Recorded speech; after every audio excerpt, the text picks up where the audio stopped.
and has won here at Richmond before. So, Kurt, talk about how practice has gone so far and your outlook for tomorrow night's race. Yeah, we feel pretty good about our chances. Our Miller Lite Dodge was pretty quick right off the truck, basically using the same setup we raced here last fall where we finished second to local guy Denny Hamlin. We feel like we've made some gains on the car since then with today's practice, and overall I feel like we've got a good, strong car. We just have a poor qualifying draw. We got to go out second, so that should hurt us. We'll fight our way back from wherever we end up in qualifying. I think our car it shows the strength on the longer runs, and that's what pays dividends off here most of the time here at Richmond. But you have to be prepared for all the opportunities for green-white checkers at the end. So overall, with the setup that Steve Addington has adjusted on, he won the race here last spring with Kyle driving. And so I've got notes from our car and I've got notes from his car, and we're just trying to throw the best package we can at it. Okay, Kurt, thank you. We'll take some questions now. We'll start with Dave and then go over to Ron. Go ahead, Dave. Hey, Kurt, Dave Rodman on NASCAR.com. It's funny you mentioned you may have to come from further back in the field because that's something you and Addington seem to have done a few times for decent finishes. So, from an emotional standpoint and just keeping your heads in the game and getting the car back to the front, how does that work between you two guys this season?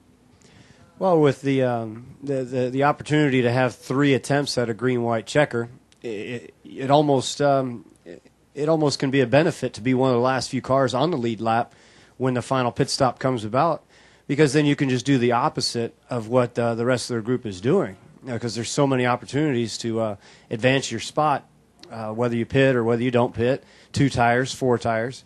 The end of these races now, it's anybody's game, and so we were buried deep in the pack last week, and to come from 29th and finish 8th just in the green-white checker restarts, you can never say never. You always have to keep fighting. And for us, I don't know where we'll end up in qualifying, but just having that early draw, I think we'll have to work our way through the pack. And once the track cools off tomorrow, then we'll see how our setup really is gripping the racetrack. Go ahead, Ron. Ron the Masters, National Speed Sport News.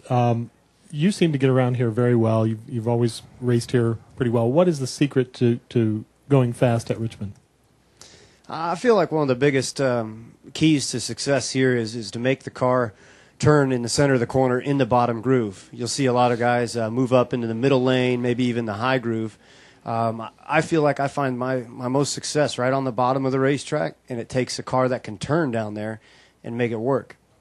When you do that, you're running in a different line than most of the competitors, and that enables you to move your way through the field instead of being stuck behind somebody because they're running the same groove that you are. Other questions? Right here's one. Go ahead. I've got more of a general question, I guess. You're in a situation every weekend where there's a few dozen drivers and only one of them gets to win. How do you deal with that reality on a weekly basis, all of you being guys who obviously like to win? Well, you hope that your chance to win comes more often than not. And the way that you do that is you work on the car the best way that you can in practice and to give the car a good setup. And what my car owner and what everybody that I've raced for has always said, put yourself in position to win, and those wins might come for you. If your car's handling poorly and you don't have a shot at winning, that's when you have to put it in your mind that, hey, I've got to get the best finish I can today for points and move on to next week, because next week the shoe might be on the other foot. Any additional questions for Kurt? Anybody else? Kurt, we appreciate your time. Thank you for coming in, and good luck tomorrow night. Great. Thank you so much. Thank you.